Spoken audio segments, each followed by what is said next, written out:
તો આજે આપણે ફિઝિક્સમાં એક્સપેરિમેન્ટ નંબર 1 સ્ટાર્ટ કરીએ છીએ.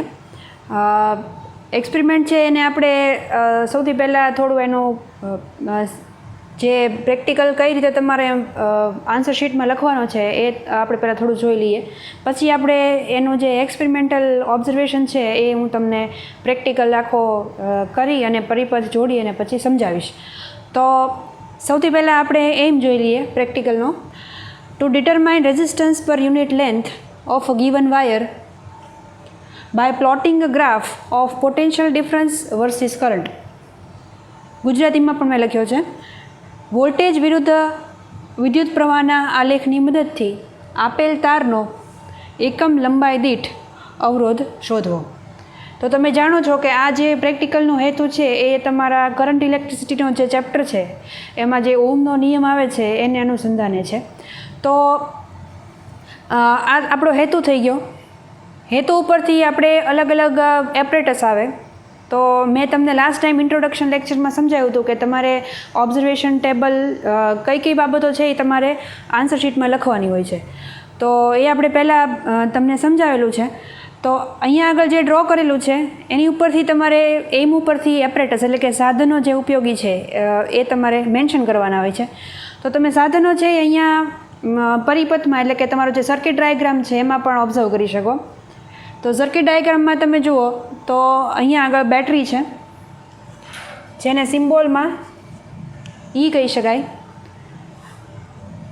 આ કી છે તો એને આપણે કે તરીકે મૂકશું. તો તમારા જનરલી જે યુઝમાં આવશે એપરેટસ એ આ બધા છે કે જેમાં તમે rheostat, key, battery eliminator, current meter, volt meter અને રેઝિસ્ટન્સ આટલા એપરેટસ છે એનો આ પ્રેક્ટિકલમાં યુઝ કરવાનો છે. એટલે એ તમારા એપરેટસ થઈ ગયા. તો આફ્ટર એમ તમારે એપરેટસ છે એ મેન્શન કરવાના હોય. એપરેટસ પછી તમારે આ જે બ્લોક ડાયાગ્રામ જેને આપણે અત્યારે સર્કિટ ડાયાગ્રામ કહીએ છીએ તો એ સર્કિટ ડાયાગ્રામ છે એ તમારે ડ્રો કરવાનો હોય છે. આ ડ્રો થઈ જાય આ પછી તમારે આ જે સર્કિટ ડાયાગ્રામ છે એ મુજબ તમારે પ્રેક્ટિકલ છે એના સેટઅપ તમને જે આપેલા છે જે બધા એપરેટસ આપેલા છે એને તમારે સર્કિટ છે એની તમારે કનેક્ટ કરવાની છે. અથવા તમારે કરવાની છે અથવા તો તમને સર્કિટ કનેક્ટ કરેલી આપી પણ હોઈ શકે. It depends on the examiner or the centre. તો સર્કિટ તમે કનેક્ટ કરી નાખો એ પછી આપણે ઓબ્ઝર્વેશન ટેબલ લેવાના હોય છે. આ બધી જ બાબતો છે એ તમારી જર્નલમાં મેન્શન છે. જર્નલમાં તમારે આ બધું જ છે એ લખવાનું છે અને તમને એમ લખીને આપેલો છે એમાં મેન્શન કરેલો છે. તમારે સર્કિટ ડાયાગ્રામ ડ્રો કરવાનો છે. આ તમને ડ્રો કરેલું આપેલું છે ઓબ્ઝર્વેશન ટેબલ. એટલે એમાં તમારે તમારા જે રીડિંગ્સ આવે એ રીડિંગ તમારે એમાં લખવાના હોય છે. તો આનું ટેબલ આ રીતનું છે. Applied voltage end current through wire. કરંટની બે અલગ અલગ રેન્જ આપી છે. તમે રેન્જ જુઓ તો અહીંયા મિલી એમ્પિયરમાં છે. એને તમે કન્વર્ટ કરો તો 10⁻³ એમ્પિયરમાં પણ લખી શકો. જનરલી જે એપરેટસ છે એમાં મિલી એમ્પિયરની જો રેન્જ હોય તો તમારું ઓબ્ઝર્વેશન બધા મિલી એમ્પિયરમાં આવશે. અહીંયા આગળ યુનિટ મેન્શન કરવા બહુ જરૂરી છે. એટલે અહીંયા સપોઝ કે ખાલી વી નહીં મેન્શન કરવાનો પણ એની સાથે વોલ્ટ એનો જે યુનિટ છે એ લખો. આઈ ડેશ એટલે એ કરંટ મેઝર કરે છે. તમે જાણો છો આઈ એટલે કરંટ થશે પણ એનું યુનિટ છે મિલી એમ્પિયર અથવા માઇક્રો એમ્પિયર જેમાં તમે ઓબ્ઝર્વ કરતા હોય અહીંયા લખવાનું છે. જનરલી આપણે 5 to 6 ઓબ્ઝર્વેશન લેવાનું એટલે તમારે આન્સર શીટમાં 5 to 6 ઓબ્ઝર્વેશન્સ માટેની જગ્યા છે એ બનાવવાની છે. આ રીતે ટેબલ છે એ ડ્રો કરવાનું છે. અહીંયા આગળ જે રીડિંગ્સ તમે ઓબ્ઝર્વ કરશો સર્કિટમાંથી એ બધા જ રીડિંગ્સ છે એ તમારે 1 by 1 અહીંયા આગળ મેન્શન કરતા જવાના છે. 1, 2, 3, 4 and 5 રીડિંગ કમ્પ્લીટ થઈ જાય એટલે આ જે આપણો પ્રેક્ટિકલ છે જેમાં આપણે રેઝિસ્ટન્સની વેલ્યુ ફાઇન્ડ કરવાની છે એ આપણો એમ છે અત્યારનો. તો આ બંને જે વેલ્યુઝ આવી છે એ બંને વેલ્યુઝનો યુઝ કરીને આપણે ગ્રાફ પ્લોટ કરશું. તો ગ્રાફ પ્લોટ કરવા માટે ગ્રાફ પેપર છે એ તમારે ત્યાંથી એક્ઝામિનેશનમાં સેન્ટર પરથી તમને મળે. તો એક્સ એક્સિસ અને y axis you have to mention a voltage on x axis and current on y axis. તમે જુઓ તો અહીંયા આગળ પણ મેં એકમ છે એ લખેલો છે. સપોઝ કે મારી પાસે વોલ્ટની રેન્જ છે મને અહીંયા 4 volt, 5 volt, 6 volt, 7 volt, 8 volt એવી રીતે રીડિંગ મળ્યા. અને સામે મને મિલી એમ્પિયરમાં રીડિંગ મળે છે. સપોઝ 150 મિલી એમ્પિયર, 200 મિલી એમ્પિયર, 250 મિલી એમ્પિયર, 300 મિલી એમ્પિયર. એને તમે એમ્પિયરમાં કન્વર્ટ કરીને પણ મેન્શન કરી શકો. તો આ રેન્જ છે એ તમારી થઈ ગઈ, જેને તમારે એક્સ અને વાય એક્સિસ ઉપર મેન્શન કરવાની. સપોઝ આઈ રાઇટ 0 to 10 વોલ્ટની રેન્જ હું પસંદ કરું, કારણ કે મારી પાસે 4 to 8 વોલ્ટના રીડિંગ છે. તો અહીંયા 0થી સ્ટાર્ટ કરીએ તો આપણે બ્લોક વાઇઝ તમે ગ્રાફ પેપર ઓબ્ઝર્વ કર્યો હોય તો અહીંયા 2 volt, 4 volt, 6 volt, 8 volt, 10 volt આ રીતે રેન્જ મૂકી શકો. એવી જ રીતે વાય એક્સિસ ઉપર આપણે કરંટ લેવાનો છે. તો કરંટની રેન્જ તમે જુઓ તો 150 to 300 છે. આમાં ખાસ એ ધ્યાન રાખવાનું છે કે જે તમે સ્કેલ સિલેક્ટ કરો છો એમાં એક સ્કેલની વેલ્યુ છે એ હંમેશા રિપીટ થવી જોઈએ.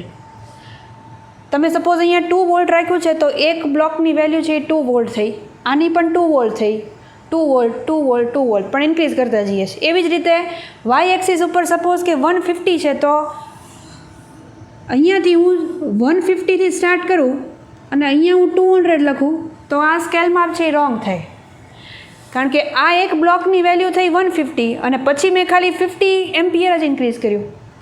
તો આપણે શું કરશું તો કે ઇવનલી એટલે કે એક સરખો વધારો દેખાડવાનો છે.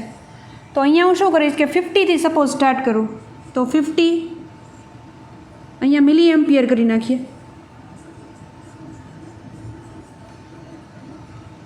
then 100, 150, 200, 250.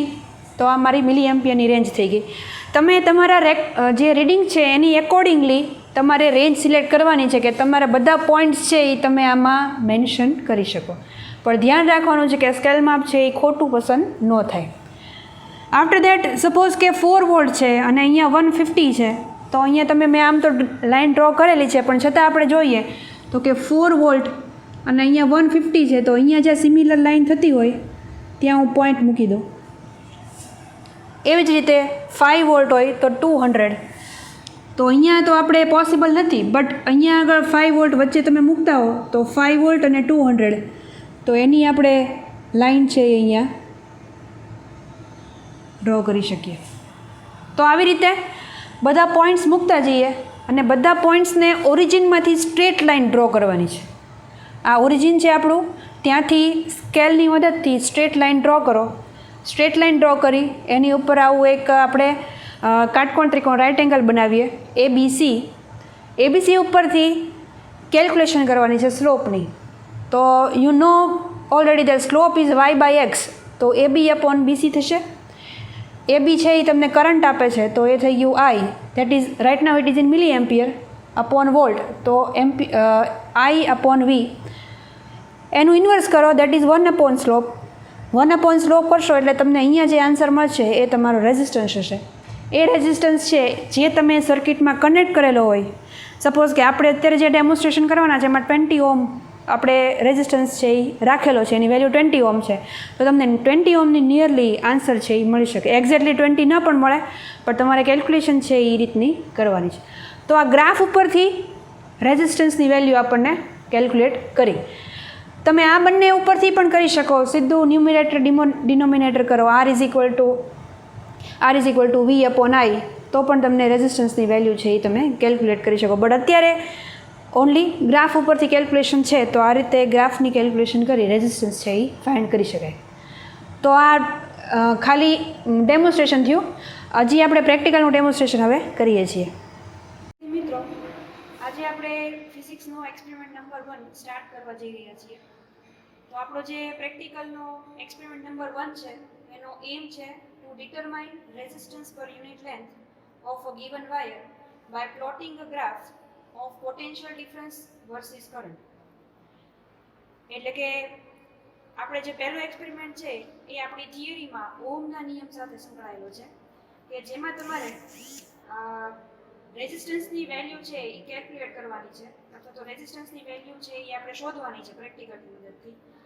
એમાં આપણે ગ્રાફનો ઉપયોગ પણ કરશું અને ગ્રાફના ઉપયોગ માટે આપણે જે પહેલાં રીડિંગ લેવાના હોય એ રીડિંગ માટે આપણે અહીંયા આગળ એક સર્કિટ છે, પરિપથ છે, એને જોડેલો છે. સો સૌથી પહેલાં આપણે થોડો કયા કયા સાધનો છે એનો ઉપયોગ કરેલો છે. તો એપરેટસમાં સૌથી પહેલાં અહીંયા તમે જુઓ તો બેટરી એલિમિનેટર, જેને આપણે પાવર સપ્લાય કહીએ છીએ. તો this is hour power supply. Power supply છે એ જનરલી 10 to 12 વોલ્ટનું વેરિએશન છે એ બતાવતી હોય છે. ઘણીવાર 0 to 5 વોલ્ટનું વેરિએશન પણ હોય. તો અત્યારે આપણી પાસે જે બેટરી છે એ 2 to 12 વોલ્ટ સુધીનું વેરિએશન છે એ બતાવે છે. એટલે આપણા પાવર સપ્લાય થયા. પાવર સપ્લાયમાં આ જે છે ટર્મિનલ છેડાઓ, જેને આપણે આઉટપુટ ટર્મિનલ કહીએ, તો એમાં મોટે ભાગે જનરલી કોઈ પણ બેટરી હોય તો એમાં પોઝિટિવ અને નેગેટિવ ટર્મિનલ હોય. અત્યારે આપણી પાસે છે આ ડીસી બેટરી છે, તો આ એના આઉટપુટ થયા. તો આ જે બ્રાઉન કલર છે એ તમારો પોઝિટિવ ટર્મિનલ છે અને આ બ્લેક કલર જે છે એ તમારો નેગેટિવ ટર્મિનલ છે. એવી જ રીતે આ બંને તમે મીટર જુઓ તો મીટર વિશે પણ તમે થિયરીમાં ઘણું બધું સમજી ગયા છો. તો this is our voltmeter. Volt મીટરમાં તમે જુઓ તો 0 to 10 વોલ્ટ આ એની રેન્જ છે. તો 0 to 10 વોલ્ટ છે એ વોલ્ટ છે એ તમે આમાં મેઝર કરી શકો. જનરલી વોલ્ટ મીટરની રેન્જ છે એ બેટરીને આધારે પસંદ કરવામાં આવે. અત્યારે આપણી પાસે 10 to 12 વોલ્ટની બેટરી છે, તો આપણે 10 વોલ્ટનું અહીંયા મીટર છે એ કનેક્ટ કર્યું છે. 0 to 2 વોલ્ટ જુઓ તો એમાં ટોટલ તમારી પાસે 10 ડિવિઝન હોય, તો એની ઉપરથી તમે 1 ડિવિઝનની કેટલી વેલ્યુ થાય છે એ તમે કેલ્ક્યુલેટ કરી શકો. એટલે એના ઉપરથી રીડિંગ લેવાનું હોય. ત્યારબાદ this is our ammeter. એ મીટરની રેન્જ અત્યારે છે 0 to 500 milli ampere. Generally milli એમ્પિયરમાં પણ મીટર અવેલેબલ હોય, માઇક્રો એમ્પિયરમાં પણ હોય અને એમ્પિયરમાં પણ હોય. But generally for 11 to 12 standard આપણે નોર્મલી મિલી એમ્પિયર અથવા માઇક્રો એમ્પિયરમાં કરંટ છે એ ઓબ્ઝર્વ કરતા હોઈએ. તો તમે અહીંયા જુઓ તો ઉપર રેન્જ આપી છે 100, 200, 300, 400 એન્ડ 500. તો 500 મિલી એમ્પિયર સુધી મેક્સિમમ આપણે આમાંથી કરંટ છે એ મેઝર કરી શકીએ. એવી જ રીતે તમે અહીંયા પણ જુઓ તો અહીંયા 0 to 100ની વચ્ચે ટોટલ સ્મોલ ડિવિઝન્સ આપેલા હોય. તો સ્મોલ ડિવિઝનનું તમે ડિવાઈડ કરો તો તમને એક ડિવિઝનની વેલ્યુ છે એ મળે. એક ડિવિઝનની વેલ્યુ જે તમે કાઉન્ટ કરશો એની ઉપરથી you can calculate your value of current end voltage. Now next apparatus is resistance box. તો રેઝિસ્ટન્સ બોક્સ છે એ આને રેઝિસ્ટન્સ બોક્સ કહેવાય. જનરલી એક સિંગલ રેઝિસ્ટન્સ પણ તમારી પાસે હોઈ શકે. અત્યારે આ જે રેઝિસ્ટન્સ બોક્સ છે એની મેક્સિમમ વેલ્યુ તમે જુઓ તો અહીંયા 100 ઓમ છે. હવે એપરેટસ છે આવડું આ રેઝિસ્ટન્સ બોક્સ, એનો યુઝ કઈ રીતે કરવાનો હોય તો કે સપોઝ અત્યારે મેં અહીંયા આ બધી કીઝ છે બ્લેક કલરની. જે કીઝ હું ઓપન કરીશ એ વેલ્યુ છે એ અત્યારે મેં રેઝિસ્ટન્સની ગોઠવેલી છે એવું કહી શકાય. સો સપોઝ કે મેં 20 ઓમ છે એમાંથી રિમૂવ કર્યા છે, તો અત્યારે રેઝિસ્ટન્સની વેલ્યુ છે 20 છે. સપોઝ હું હજી 10 રિમૂવ કરું તો ટોટલ 10, 20 પ્લસ 10 એટલે 30 ઓમનો રેઝિસ્ટન્સ મેં રિમૂવ કર્યો કહેવાય. એવી જ રીતે હજી સપોઝ કે 20 રિમૂવ કરું તો ટોટલ 50 થયો. પાછો નાખી દઈએ છીએ તો આ 40 ઓમ થઈ ગયા અને આ પાછું નાખો તો આ થઈ ગયા 20 ઓમ. આ રીતે રેઝિસ્ટન્સ બોક્સનો આપણે યુઝ કરી શકીએ. આને વેરિયેબલ રેઝિસ્ટન્સ બોક્સ પણ કહેવાય. કોઈ ફિક્સ વેલ્યુ નથી આમાં. તમે તમારી સર્કિટ મુજબ, તમારા પરિપથ મુજબ રેઝિસ્ટન્સને તમે સેટ કરી શકો. This is hour rheostat. Rheostat છે એ કરંટ અને વોલ્ટેજને પરિપથમાં વેરી કરવા માટે એનો યુઝ કરવામાં આવે. જનરલી એમાં ટોટલ 3 ટર્મિનલ હોય. આ જે છે એને લોઅર ટર્મિનલ કહેવાય. This is hour upper terminal. Upper terminal છે એ હંમેશા વેરિયેબલ હોય. એનાથી તમે સર્કિટ છે એમાં કરંટ અને વોલ્ટેજ છે એને ચેન્જ કરી શકો. એટલે જનરલી સર્કિટમાં રીડિંગ લેવા માટે આનો વેરિયેબલ તરીકે યુઝ થતો હોય છે. હવે આપણો જે ફર્સ્ટ પ્રેક્ટિકલ છે એનો જે સર્કિટ ડાયાગ્રામ છે એ મુજબ આપણે અહીંયા સર્કિટ છે એ કનેક્ટ કરી છે. તો તમે અહીંયા જોઈ શકો છો કે સર્કિટ ડાયાગ્રામને તમે ઓબ્ઝર્વ કરો તો આપણે બેટરીના પોઝિટિવ ટર્મિનલથી સ્ટાર્ટ કરીએ તો બેટરીનો પોઝિટિવ ટર્મિનલ છે એ મીટરના પોઝિટિવ ટર્મિનલમાં, તો આ રેડ કલર છે એ પોઝિટિવ છે અને બ્લેક છે એ નેગેટિવ ટર્મિનલ છે. તો પોઝિટિવ એ મીટરના પોઝિટિવમાં, નેક્સ્ટ ટર્મિનલ છે મિલી એમ્પિયર નેગેટિવ, તો એને આપણે કનેક્ટ કર્યું છે વોલ્ટ મીટરના પોઝિટિવ સાથે. નેક્સ્ટ ટર્મિનલ વોલ્ટ મીટરના પોઝિટિવ છે, એને તમે જુઓ તો રિયોસ્ટેટના વેરિયેબલમાં છે, તો આ તમારો વેરિયેબલ થયો. નેક્સ્ટ રિયોસ્ટેટનો કોઈ એક લોવર ટર્મિનલ છે એને બેટરીના નેગેટિવ સાથે કનેક્ટ કરવાનું છે. તો આ જે છે એ આખું સિરીઝ કનેક્શન થયું હોય જે આપણે કમ્પ્લીટ કર્યું. નેક્સ્ટ સ્ટેપમાં સર્કિટમાં ઓબ્ઝર્વ કરો તો વોલ્ટ મીટર સાથે પેરેલલમાં, એટલે જેને આપણે સમાંતર જોડાણ કહીએ છીએ, તો સમાંતર જોડાણમાં રેઝિસ્ટન્સ બોક્સ કનેક્ટ કર્યું છે. તો આ થઈ ગયું રેઝિસ્ટન્સ બોક્સ. તો this is hour parallel connection. Resistance બોક્સમાં પોઝિટિવ નેગેટિવ ટર્મિનલ નથી હોતા, તમે આ બંને ટર્મિનલ છે અને આની સાથે જોડો એટલે એ તમારું પેરેલલ કનેક્શન થઈ ગયું. તો આ સર્કિટ ડાયાગ્રામ કનેક્ટ કર્યો છે. હવે પછી રીડિંગ કઈ રીતે લેવા? તો સર્કિટ ડાયાગ્રામ છે એ ઓકે હોય અને બધા ટર્મિનલ છે એ વ્યવસ્થિત જોડાયેલા હોય તો તમારે બેટરી છે એને ઓન કરવાની છે. એટલે આપણે બેટરી છે એ ઓન કરીએ. અહીંયાથી તમારે વોલ્ટેજ સેટ કરવાના છે. તમારી જે બંને મીટર્સની રેન્જ છે એ મીટરની રેન્જની એપ્રોપ્રિએટ તમે અહીંયા આગળ વોલ્ટેજ છે એ ચેન્જ કરી શકો. તો અત્યારે મેં 8 વોલ્ટ એમાં આપેલા છે. નાવ નેક્સ્ટમાં શું કરશું આપણે? તો કે તમે અહીંયા આગળ જે આ રિયોસ્ટેટ છે, રિયોસ્ટેટને તમે વેરી કરો તો અહીંયા આગળ વોલ્ટેજ અને કરંટ મીટર છે એમાં તમે જુઓ તો એનું ઇન્ડિકેટર છે એ ચેન્જ થાય છે. તો સપોઝ કે મારે 5 to 6 રીડિંગ લેવા છે મારા પ્રેક્ટિકલ માટે, તો રિયોસ્ટેટનું આ જે ટર્મિનલ છે એને ચેન્જ કરીને હું વોલ્ટેજને રેફરન્સ તરીકે સિલેક્ટ કરું. તો વોલ્ટેજ છે એ આપણે 4 વોલ્ટ પર રાખીએ. So this is 4 volt. 4 volt આવશે ત્યારબાદ તમારે સામે અહીંયા આગળ મિલી એમ્પિયરમાં ઓબ્ઝર્વ કરવાનું છે કે કેટલા મિલી એમ્પિયર છે એ મને અત્યારે 4 વોલ્ટને એપ્રોપ્રિએટમાં કરંટ છે કે કેટલો મને આ પરિપથમાં મળે છે. તો 4 વોલ્ટ એન્ડ મિલી એમ્પિયર છે એ આપણને 200 મિલી એમ્પિયર છે એ મળે છે. 200 મિલી એમ્પિયર મળે છે. તો આ 200 મિલી એમ્પિયર છે એ આપણે તમારે ઓબ્ઝર્વેશનમાં આ જે આપણું ટેબલ છે એમાં વોલ્ટેજ અને કરંટ તમારે મેઝર કરવાનું છે. સપોઝ કે અહીંયા હું લખું છું 4 વોલ્ટ અને અહીંયા આગળ લખું છું 200 મિલી એમ્પિયર. તો આપણું ફર્સ્ટ ઓબ્ઝર્વેશન છે એ કમ્પ્લીટ થઈ ગયું.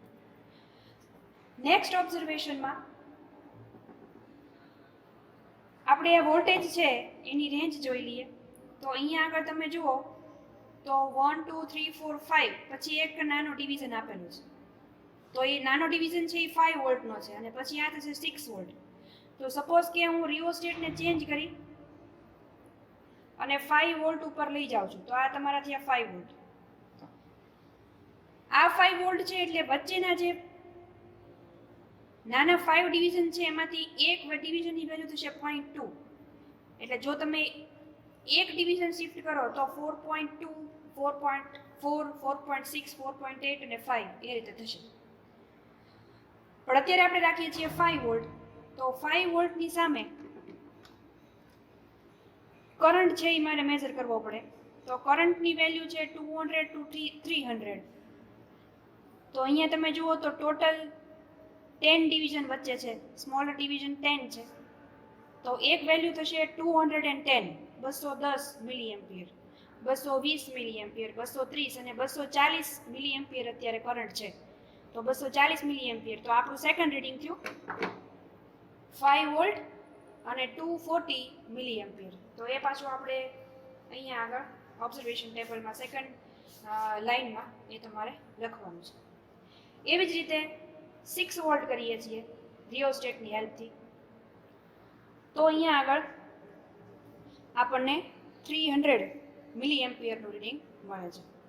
તો મેં તમને અત્યારે 3 અલગ અલગ રીડિંગ્સ છે એ ડેમોન્સ્ટ્રેટ કર્યા. આવી રીતે તમને 5 રીડિંગ જો પ્રેક્ટિકલમાં ઓબ્ઝર્વ કરવાના કહે તો તમે 5 to 6 રીડિંગ છે એ જનરલી પ્રેક્ટિકલમાં લઈ શકો છો. રેઝિસ્ટન્સ બોક્સ છે એમાં મેં 20 ઓહ્મ અત્યારે રાખેલો છે. એ 20 ઓહ્મ છે એ મેં રેન્ડમ નથી રાખ્યા, પણ વોલ્ટેજ અને કરંટની લિમિટ છે એ કઈ રીતે વેરી થાય છે એની ઉપરથી મેં અત્યારે 20 ઓહ્મ છે એ સિલેક્ટ કરેલું છે. જનરલી પ્રેક્ટિકલ એક્ઝામ વખતે તમને ખાલી એક ફિક્સ રેઝિસ્ટન્સ પણ આપેલો હોય, સપોઝ 5 ઓહ્મ હોય તો તમારે કાંઈ ચેન્જ કરવાનું એમાં થતું નથી, બટ અત્યારે આપણે 20 ઓહ્મ રાખ્યા છે. આવી રીતે 5 to 6 રીડિંગ કમ્પ્લીટ કરી લો એટલે આ જે ઓબ્ઝર્વેશન ટેબલ છે એની ઉપરથી તમે ગ્રાફ છે એ પ્લોટ કરી શકો છો. ગ્રાફનું પ્લોટિંગ છે એ તમારે એમ્પિયર અને વોલ્ટેજ એટલે કે વોલ્ટેજ વર્સિસ કરંટનું તમારે ઓબ્ઝર્વેશન કરવાનું હોય અને એની ઉપરથી કેલ્ક્યુલેશન કરો એટલે તમને રેઝિસ્ટન્સની વેલ્યુ, બીકોઝ ઓહમનો નિયમ છે એ R = V/I ઉપરથી કેલ્ક્યુલેટ થશે, એટલે વોલ્ટેજ અને કરંટની વેલ્યુ છે એને તમે કેલ્ક્યુલેશનમાં લો એટલે તમને આ રેઝિસ્ટન્સ જે આપણે અત્યારે રાખ્યો છે એ રેઝિસ્ટન્સની નિયરલી વેલ્યુ છે. આપણે એવું નથી કહેતા 20 ઓહ્મ જ મળશે fix, but any nearly answer છે એ તમને મળી શકે. તમે ગ્રાફ ઉપરથી પણ કેલ્ક્યુલેટ કરી શકો અને ઓબ્ઝર્વેશન ટેબલ છે તમારા એ ઓબ્ઝર્વેશન ટેબલ ઉપરથી પણ તમે રેઝિસ્ટન્સ છે એને કેલ્ક્યુલેટ કરી શકો. તો જનરલી પ્રેક્ટિકલ છે એમાં તમારે સર્કિટ છે એ લર્ન કરી અને ડ્રો કરવાની હોય છે. તમે સર્કિટ છે એ લર્ન કરેલી હશે તો તમે પ્રેક્ટિકલ છે એનું પરફોર્મ કરી શકો. જો સર્કિટ બરાબર યાદ ન હોય, વ્યવસ્થિત ન હોય તો તમે એનું કનેક્શન કઈ રીતે આવે છે અને કઈ રીતે રીડિંગ્સ લેવા છે એ તમને એમાં કન્ફ્યુઝન થશે. તો આપણે આજે ફર્સ્ટ પ્રેક્ટિકલ છે એ અહીંયા એનું ડેમોન્સ્ટ્રેશન કમ્પ્લીટ કર્યું.